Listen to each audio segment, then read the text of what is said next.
I'd like you to meet my family. We're a crazy, onesie-wearing, chocolate-consuming and notoriously late family of 6. But we are united by one very special girl. Gayana, a 20-year-old young woman that just happens to have Down syndrome. In Australia, there are 4.8 million people living with a disability.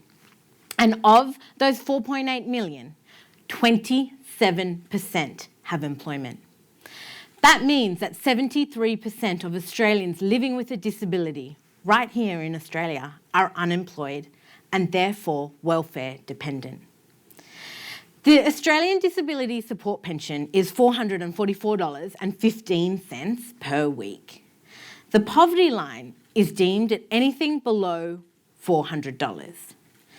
My family and I didn't understand why Gayana, who eats the same breakfast, lunch and dinner, drinks the same water and lives under the same roof as us, would face a life so close to that poverty line when my sisters and I would be quite far away from it. We knew we had to do something and we had to do it fast. So we built a florist in our bathroom. And I'm really proud to say that 7 years on, we've moved to the garden shed, so really killing it. But from little things, big things grow. And from that garden shed, we have employed over 35 people with special needs. We've delivered flowers all across Canberra. And we have made gift hampers and delivered all across Australia and New Zealand. But unfortunately, another side effect of that is that we've acquired a list of probably over 200 families that need and want employment in our business from all around Australia. In order to cater to that market, we moved from just a florist model in our bathroom to a gift hamper model as well, where we make socially conscious gift hampers and then sell them to a corporate gift market, which is really life-changing for us because it ensures that all of our staff that have special needs can have meaningful employment.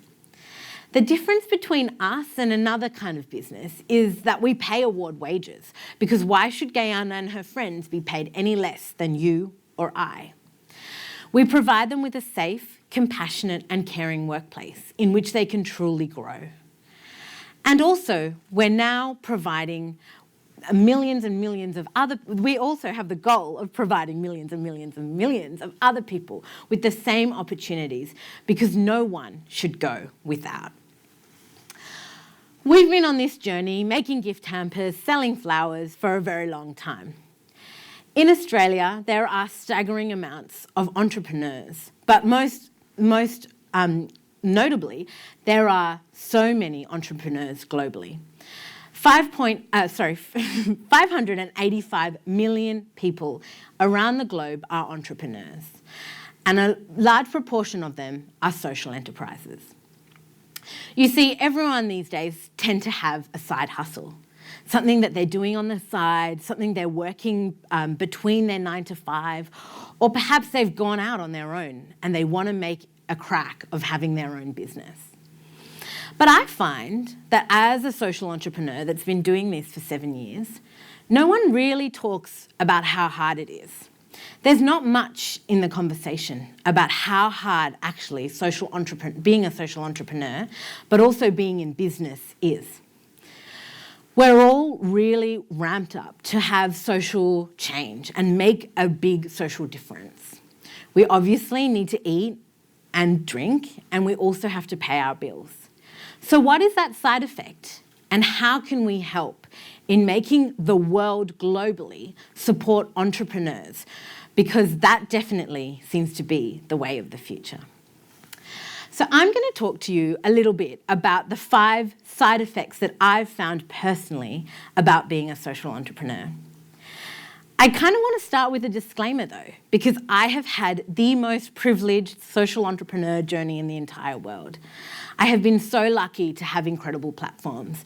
I've been so incredible to have my crazy onesie-wearing family behind me all the step of the way. We're all in business together, and that is so rare where you find a social enterprise and a young social entrepreneur in the same space. But at the same time, I'm here today to throw my hands in the air and talk about how hard it is, because I really want to open that conversation globally about the pressures that entrepreneurs are under, but also saying that it's okay and that there is often a light under the tunnel. So my first side effect of social entrepreneurialism and entrepreneurialism is comparing your self-worth. There's a lot of studies around that talk about how entrepreneurs put their self-worth linked to their business or their project. So if the business is doing really, really well, the person is really happy and they're seeing all the money come in and they're feeling really successful. However, the studies show that when the business isn't doing very well, the entrepreneur takes that personally and he or she doesn't do very well. That linkage to self-worth can be catastrophic. And that is the pivotal point where entrepreneurs are the victim of really poor mental health. So, I mean, I'm not here today to talk and have a massive cry about how hard it is to be an entrepreneur, because what it is it has been a very fulfilling journey. But when we see this halo effect, when we see all these people doing great things in the social enterprise space, I want to take that halo effect off and talk about the person, because at the end of the day, that person is a real human being that's going through real emotions. Number 2, a superannuation problem. We don't often talk about superannuation. In Australia, 47% of women will retire with 40% less, all women will retire with 47% less superannuation than their male colleagues. They will also live 5 years longer on average. I don't know how in Australia we have such a massive pay parity and that gap. But at the end of the day, that also comes back to entrepreneurs. As an entrepreneur, you're the last to pay your own superannuation. It's kind of not seen as a thing. And I put it out to my network last week about what did they think that the side effects were. And a lot of them said, I haven't been eating smashed avocado, but I don't have a house.